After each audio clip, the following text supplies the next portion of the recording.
Here's something you may not know. Sometimes, so many people lie to pollsters that the results aren't just a little misleading, they're meaningless. Don't believe me? Just ask Tom Bradley.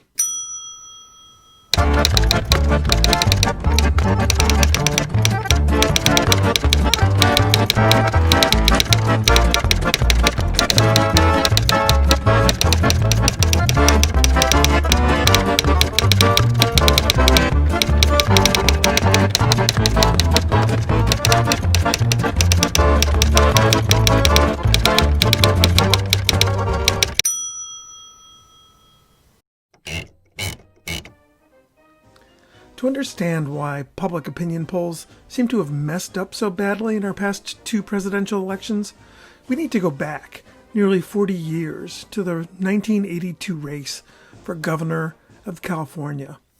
One of two candidates that year was Tom Bradley, the African-American mayor of Los Angeles. In the weeks leading up to the California election, polls gave Bradley, a Democrat, a sometimes substantial lead over his Republican opponent, California Attorney General George Deukmejian, who was white. Even on Election Day in 1982, the state's most prominent public pollster predicted a 7-point Bradley victory. The result seemed so assured that the San Francisco Chronicle printed 170,000 copies of its early Wednesday edition declaring Bradley win projected. But when all the votes were counted, Deukmejian won by more than 93,000 votes, or 1.2%. What happened? A few observers maintained that nothing strange was going on, that the race had in fact been tightening for weeks. A month before the election, in fact, Bradley led by 12 points. But by the day before Election Day, a few polls found that the race had essentially become a dead heat, with 45% for Bradley and 44% for Deukmejian. Pollsters mess up all the time. In what's probably the most well-known flub, a top pollster in 1948 predicted that New York Attorney General Thomas Dewey would trounce President Harry Truman in his re-election bid, 44% to 31%. The New York Times even predicted that Dewey would win a whopping 345 electoral votes. We all know how that turned out. Dewey lost by 4.5 points and earned just 189 electoral votes. But in California in 1982, something else altogether seemed to be happening. A few observers maintained that white voters who told pollsters they were undecided or that they planned to vote for Bradley, the black candidate, simply lied. This was the dawn of the Reagan era, after all, and the theory was that they behaved differently when they were alone in the voting booth. Behind the curtain, any pressure to appear politically correct vanished, and they voted as they pleased. The Bradley effect is an example of what's known as a social desirability bias, in which people, asked where they stand on a fraud issue, respond in ways that make others view them favorably. While it can make respondents feel they won't be harshly judged, it wreaks havoc on research. This phenomenon isn't simply present in politics, but in medicine and scientific research as well. Not surprisingly, it's especially problematic in the field of research on sexual behaviors. In one study, researchers asked nearly 600 people if they used condoms during sex over the previous 30 days. About 20% said yes, they used them every time. Another 20% said they used them occasionally, while nearly 60% reported not using condoms. But at follow-up visits, researchers found that disease rates for men who said they always used condoms were 15%, about the same as those who said they never used them. For women, it was even higher, 23.5% for the always group, just 3 points lower than those who said they never used condoms. Something was clearly amiss. The researchers concluded that self-reported condom use basically had no correlation to STD rates. It was meaningless when it came to predicting gonorrhea, chlamydia, syphilis, and trichomoniasis, a sexually transmitted parasite.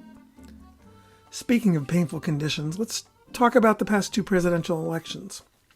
A sort of modified Bradley effect, or perhaps something else altogether, may be taking root. And it may be getting worse. We all know what happened in 2016, but in the final days of the 2020 presidential election, Democrats were pretty optimistic about former Vice President Joe Biden's chances. Most polls put Biden comfortably ahead of President Donald Trump. But as we've seen, Biden's victory was not so comfortable at all. National surveys put him up by at least 8 percentage points heading to Election Day. And when all is said and done, he'll win by fewer than 5, most likely.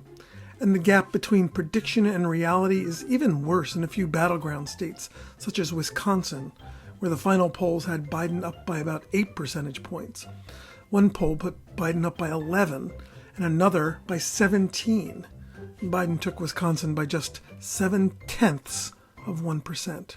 What's going on here? Are voters lying by the millions to pollsters? Possibly. For 4 years, pundits have been excoriating Trump and anyone associated with him as not just their political rivals, but their enemies. That has an effect, says pollster Robert Cahaley, who says many Trump supporters simply don't want the confrontations that come from expressing their true political views. That's especially true in, wait for it, the Midwest, where the results were especially tight on Election Day. Cahaley told Politico, "We live in a country where people will lie to their accountant, they'll lie to their doctor, they'll lie to their priest. And we're supposed to believe that they shed all of that when they get on the telephone with a stranger and become Honest Abe?" Other pollsters say Trump voters as a group aren't dishonest, but simply invisible.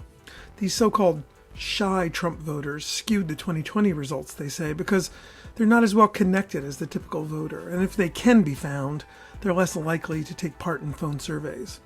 One Democratic pollster said of Trump voters, "They don't trust the news media, they don't trust elites, they don't trust scientists, they don't trust academics, they don't trust experts." Another analysis done in 2019 by the Pew Research Center found that the problem might be telephone polling in general. It says response rates to its polls have been declining precipitously for a generation. In 2018, just 6% of potential subjects picked up the phone. Pew says many may simply be sick of telemarketing calls, particularly to their mobile phones.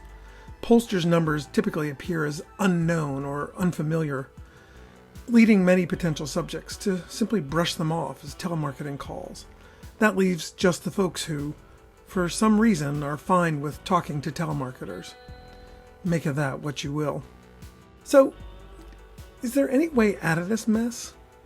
Short of revamping the entire polling industry, perhaps not.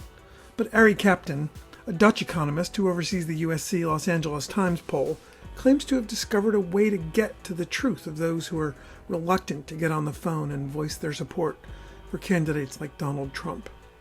In 2020, he asked voters not only which candidate they supported, but who they thought their friends and neighbors would support. That so-called social circle question gives voters an opportunity to, in effect, offer their real opinion with a wink and a nod, without being judged. He found that voters speaking for themselves gave Biden a whopping 10-point lead nationally. But on the friends and neighbors question, Biden came out with a lead only half as big, just 5 or 6 points. Almost exactly where it now stands. Escape the Ivory Tower is written, edited, and produced by us, Lindsay Portnoy and Greg Topo. For information about our sources, our music, and our media, see the link below. And if you like what you've heard, don't forget to like, subscribe, and tell your friends about us.